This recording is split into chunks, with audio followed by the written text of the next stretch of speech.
जय हिंद दोस्तों। मैं संदीप कुमार आपके अपने YouTube चैनल अखंड शिक्षा में आपका हार्दिक स्वागत करता हूं।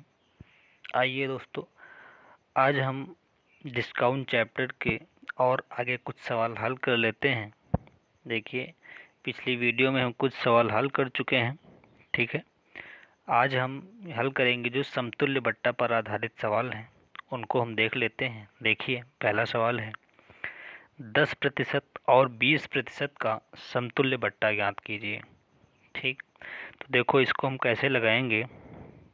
देखिए, हम इसको लगाएंगे 100 माइनस 100। अब देखिए, 100 माइनस सभी में करना है। अब देखो, 10% और 20% का काम अब चालू होता है।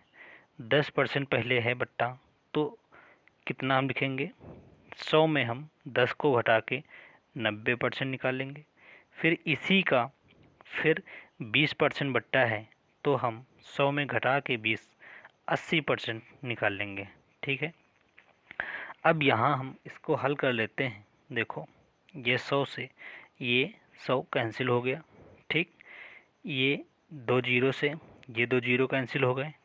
अब इधर क्या बचा, इधर ये 100 बचा पूरा, माइनस 9 और 8 का गुणा करेंगे तो 72 आ जाएगा। ठीक, 100 में हम 72 को माइनस कर देंगे, कितना आ जाएगा, 28%। मतलब समतुल्य बट्टा कितना आ गया हमारा, 28%। ठीक, पहला सवाल हो गया हमारा 28%। ठीक है, चलिए दूसरा देख लेते हैं। दूसरा क्या है, ये पहला हो गया।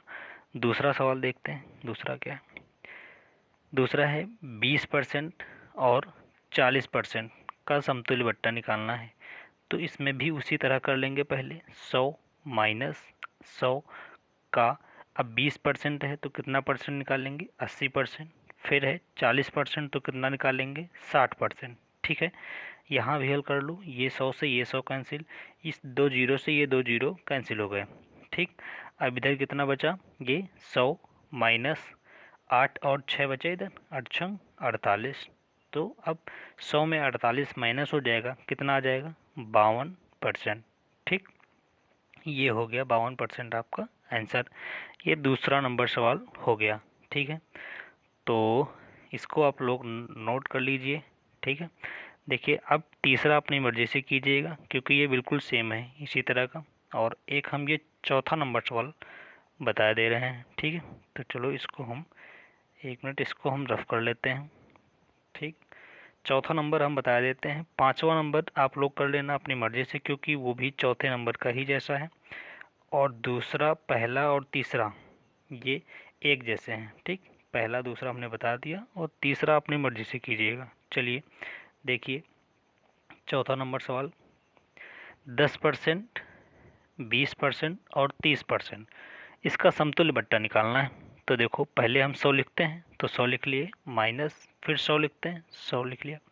अब 10% का बट्टा है तो कितना लिया जा रहा है, 90% लिया जा रहा है। ठीक, फिर 20% का बट्टा है, कितना लिया जा रहा है, 80% लिया जा रहा है, 80% ले लिया। फिर 30% है तो कितना लिया गया, 70%। बस इसी को हल कर लो, आपका आंसर आ जाएगा। ये 100 से ये 100 कैंसिल, ये 2 जीरो से ये 2 जीरो कैंसिल, 1 जीरो से ये 1 जीरो, ये कैंसिल हो गया। ठीक, फिर इधर क्या बचा, ये 100 माइनस 8 और 9 का गुणा करेंगे, 8 9 या 72, 72 और ये 72 हो गया, और गुणा ये 7 बचा, ये 7 का गुणा कर लेंगे, 7 दूनी 14 के 4 हासिल 1, 7 सत्ती 49, 1 50। ठीक, अब ये आ गया 50, नीचे भी 10 है तो ये 10 हो जाएगा। अब जब ये 10 हटाएंगे तो यहाँ दशमलव लग जाएगा। ठीक है, कितना आ गया, 50.4। ठीक, अब 100 में 50.4 माइनस कर देंगे, तो देखो 100 में 50 माइनस करेंगे तो 50 आएगा, लेकिन 0.4 और माइनस करना है तो इसका मतलब उधर 0.6 बचेगा, मतलब 49.6 आपका उत्तर आ जाएगा। ठीक, कितना, 49.6%, ये हो जाएगा आंसर आपका। अगर ऐसे नहीं समझ में आया है तो इसको घटा के देख लीजिए अब। ठीक, ये 100 लिखा और घटा के देख लिए 50.4, यहाँ दशमलव होता ही है। ठीक, अब यहाँ घटाएंगे तो इधर से उधार लेते हैं, इधर 0 में ये हो जाएगा 10, 10 में 4 जाएगा 6 बचेगा, ठीक। इधर 9 बचेगा, ठीक। ये कितना, ये 9 बचा, ठीक। और यहाँ फिर कितना बचा, यहाँ भी 9, 9 में 5 जाएगा 4, 49.6, ठीक। और मैं उम्मीद करता हूँ कि ये आप ऐसे ही घटा लिए होंगे, ठीक है। तो चलिए अब 5वां नंबर सवाल अपनी मर्जी से कीजिएगा, ठीक है। फिर देखते हैं आगे सवाल, आगे कुछ हैं उनको भी हल कर लेते हैं। देखिए, अपठनीय बट्टा ज्ञात करना है हमको, मतलब एक बट्टा दिया है, दूसरा बट्टा हमको निकालना है। देखिए कैसे हल करेंगे इसको। एक घड़ी का निर्धारित मूल्य 720 रुपये था। एक व्यक्ति ने 2 बट्टों पर उसे 550 रुपये 550 रुपये और 80 पैसे में खरीदा। यदि पहला बट्टा 10% और दूसरा बट्टा अपठनीय है, मतलब नहीं पता है, तो दूसरा बट्टा ज्ञात करना है। तो देखो कैसे निकालेंगे। एक घड़ी का निर्धारित मूल्य कितना है, 720 रुपये, ठीक। मतलब कि अंकित मूल्य, उसका निर्धारित मूल्य मतलब अंकित मूल्य, तो अंकित मूल्य कितना है उसका 720, ठीक। अब कह रहा है कि एक बट्टा कितना है, पहला 10%, मतलब 10% बट्टा है तो वस्तु कितने में बिकी होगी, 90% पे, इसका MRP का 90%, ठीक। फिर कह रहा है कि दूसरा बट्टा अपठनीय है, ठीक है। हम मान लेते हैं कि दूसरा बट्टा अगर X% मानेंगे, या फिर हम ऐसे करते हैं X% अगर हम बट्टा मानते हैं, ठीक, तो अब हमको मानना पड़ेगा यहाँ 100 माइनस एक्स, ठीक, बटे 100। अब 100 माइनस एक्स क्यों माना, क्योंकि देखो यहाँ भी हम 100 में बट्टा को माइनस करके लिख रहे हैं ना, इसी तरह यहाँ भी जो बट्टा आएगा उसको हम 100 में माइनस करके ही लिखेंगे, ऐसा कर लिया, ठीक। अब ये वस्तु बिक गई, इसका विक्रय मूल्य कितना है, अब देखिए 550 रुपये 80 पैसे, ठीक है, ये हो गया, ठीक। इतने रुपए में खरीदी गई। तो अब यहाँ से हम x का मान निकाल लेंगे, सिंपल। ये 2 जीरो से ये 2 जीरो कैंसिल हो जाएंगे, ठीक है। फिर ये इधर दशमलव हटाएंगे, ये 2 जीरो बढ़ेंगे नीचे, 1 जीरो से ये 1 जीरो ये कैंसिल हो जाएगा, ठीक। और इधर 1 जीरो ये और 1 जीरो से ये इधर कैंसिल हो गया, ठीक है। अब इसको हल कर लो और देखिए कैसे हल करेंगे इसको। ये 100 माइनस एक्स कितना, 100 माइनस एक्स बराबर 100 माइनस एक्स इधर, और ये है देखो तिरिया गुणा कर रहे हैं इसका, ठीक है, ऊपर वाले का नीचे में, नीचे का ऊपर में। तो देखो 100 माइनस एक्स गुणे 72 गुणे 9, लेकिन ये इसको हम नीचे लिख देंगे, डायरेक्ट कर लेते हैं एक बार, ठीक है।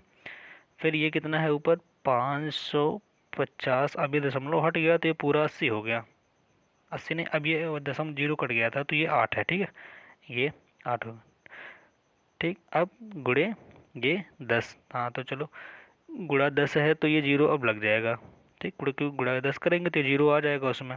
अब नीचे हम बटा कर लेते हैं कितना, 72 गुणे 9, ये 72 गुणे 9 इसके नीचे आ जाएगा। तो अब इसको हम कैंसिल कर लेते हैं, देखो कैसे काटते हैं, पहले 9 से हम काट लेते हैं एक बार, 9 एकम 9, 9 पच्चीस 45, 9 छके 54, कितनी बार 6 बार चला गया, कितना बचा, 1 हो गया 10, 9 एकम 9, कितना बचा, फिर 1 बचा 18, 9 दूनी 18, ये जीरो बचा, जीरो को उतार लिया हमने, ठीक है। फिर अब इसमें फिर हम काट लेते हैं, किससे काटने, 72 612, ठीक है। तो इसको हम 8 से फिर काट लेते हैं, चलो 8 9 या 72, और ये 8 छंग 8 सत्ती 56 चला गया, 8 सत्ती 56, 5 61, ठीक है, 5 से हो गया कितना 52, फिर 8 छंग 48, ठीक, 4 बचे थे, 48 4 52, 4 से बचे 40 हो गए, फिर 8 पंचे 40, ठीक। अब इसको हम 9 से फिर काट लें इसको एक बार, ठीक, देखो 9 एकम 9, 9 अठी 72, कितने बचे 4, फिर 45 हो गया, 9 पची 45, कितना आ गया 85, नीचे कुछ बचा, कुछ नहीं बचा। तो अब देखो इधर हल करेंगे हम, 100 माइनस एक्स बराबर कितना आया इधर, ये 85। ठीक, अब x उधर माइनस है, उधर प्लस में हो जाएगा और 85 इधर माइनस में आ जाएगा। तो 100 माइनस 85 बराबर x। तो x बराबर कितना आ जाएगा? 15%। मतलब दूसरा बट्टा जो था वो कितने परसेंट आ गया? 15%। ठीक है, तो इसका आंसर कितना आ गया? 15%। उम्मीद करता हूँ समझ में आया होगा। दूसरा सवाल अपनी मर्जी से कीजिएगा, बिल्कुल सेम है, इसी तरह करना है। ठीक है, चलिए एक सवाल और समझ लेते हैं। देखिए, जब कुछ वस्तुएं मुफ्त में मिले तो हमको कितने प्रतिशत की छूट मिलती है, ये इस टाइप का सवाल है। तो देखिए, एक दुकानदार 6 खिलौने खरीदने पर 2 खिलौने मुफ्त में देता है। बताइए ग्राहक को कितने प्रतिशत की छूट प्राप्त होती है। तो देखिए, छूट हमको कितने में मिलेगी? जो खिलौने हमको वो मुफ्त में देगा, क्योंकि जो हमको खरीद रहे हैं वो तो खुद खरीद, उसने तो खरीद के लाया है पूरे। जो हम खरीद रहे हैं वो भी खरीद के लाया, जो हमें मुफ्त में दे रहा है वो भी उसने खरीद के लाया, लेकिन हमको वो 2 मुफ्त में दे रहा है, तो यही हमारे लिए छूट हो जाएगी।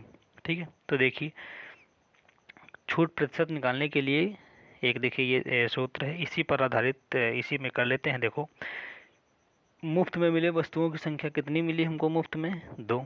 कुल वस्तुओं की संख्या कितनी हमको मिल रही है? 6, ये 2, ये 6 2 8 गुणा 100। बस इसको हल कर लो, 4 से काटो, 4 दूनी 8, 4 से काटेंगे 25 बार चला जाएगा, ये 2 से 2 कैंसिल, कितना बचा? 25%। ठीक, मतलब कितनी छूट मिल गई हमको? 25% की छूट मिल गई। ठीक है, तो उम्मीद करता हूँ कि ये वीडियो आपको पसंद आई होगी, और अगर वीडियो पसंद आई है तो वीडियो को लाइक कीजिए, चैनल को सब्सक्राइब कर लीजिए। ठीक है, फिर मिलते हैं अगली वीडियो में, तब तक के लिए धन्यवाद।